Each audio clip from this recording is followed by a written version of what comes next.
Hello everyone. Today in this video we are going to see an interesting tense. You know that it's present perfect tense.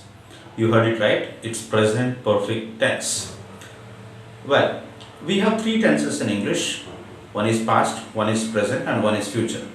Anything that is now is present, anything that is before now is past and after now is future. Again, each tense is categorized into four subcategories. One is simple tense, one is continuous tense, and one is perfect tense, and one is perfect continuous tense. Well, we are now going to discuss something called present perfect tense. Present perfect tense is interesting because it's present perfect tense, but it is perfectly not the present tense. It may sound very confusing, but let me explain. Let's look at an example to understand this better. I have drunk coffee.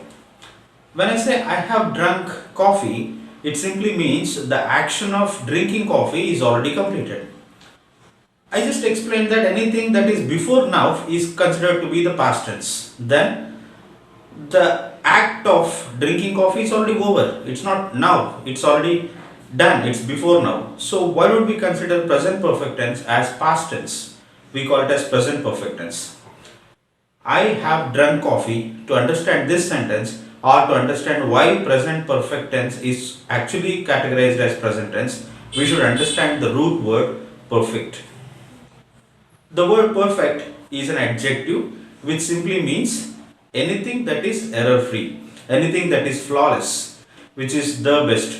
Okay, but at the same time we have a verb form of the same word called as perfect.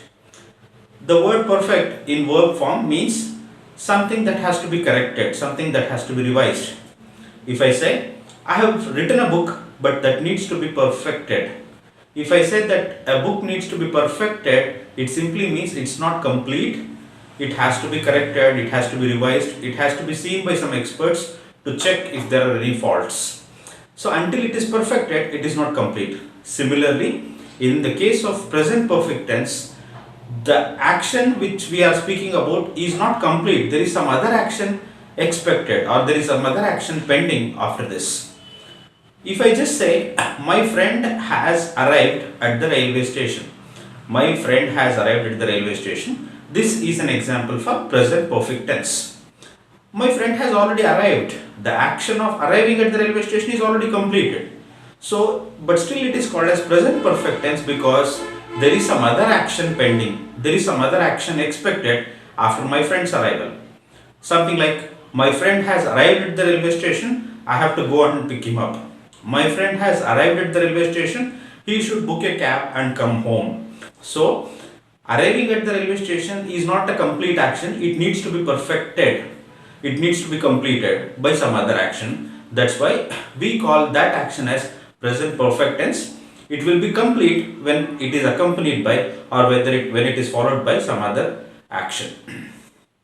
Speaking about the format or syntax of the sentence in present perfect tense, always the subject comes first, the doer of the action, followed by has or have, then followed by something called as past participle form of the verb. I'll just make it simple here.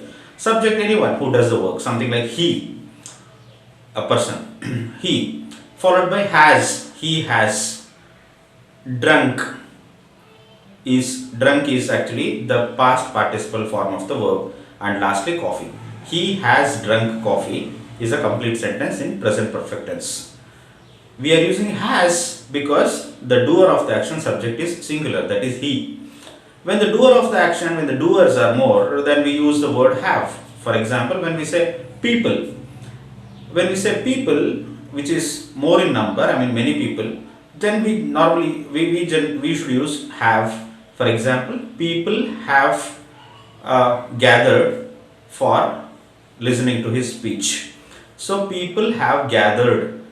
People is more, many in number, plural. Have should be used, and then gathered is the past participle form of the verb. Then, so only for I and you we must always use have. So just to summarize, when there is a singular subject, it is always has. When it is a plural subject, it is always have.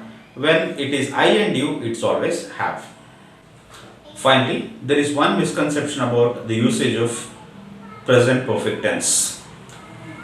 We generally think that present perfect tense can be used to describe an action that is completed just now.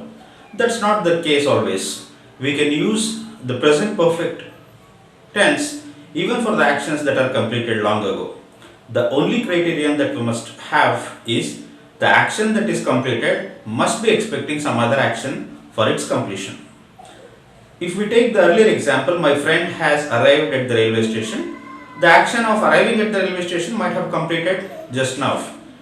So my friend has arrived at the railway station. He is waiting for me to go and pick him up. There can be some other example, something like they have constructed a flyover 4 months ago. Look at the example, look at the sentence construction, they have constructed, which means it is in the present perfect tense. And look at the duration, it was completed 4 months ago. They have constructed a flyover 4 months ago. They are waiting for the clearance from the central government. So, the process of constructing the flyover is complete, but now the action pending is the clearance from the government. So when we have some sentence constructions like this, we can still use present perfect tense irrespective of the time it was completed. This is all about present perfect tense. I hope we have understood why present perfect tense is still classified as present tense, although it speaks about the actions that are already complete.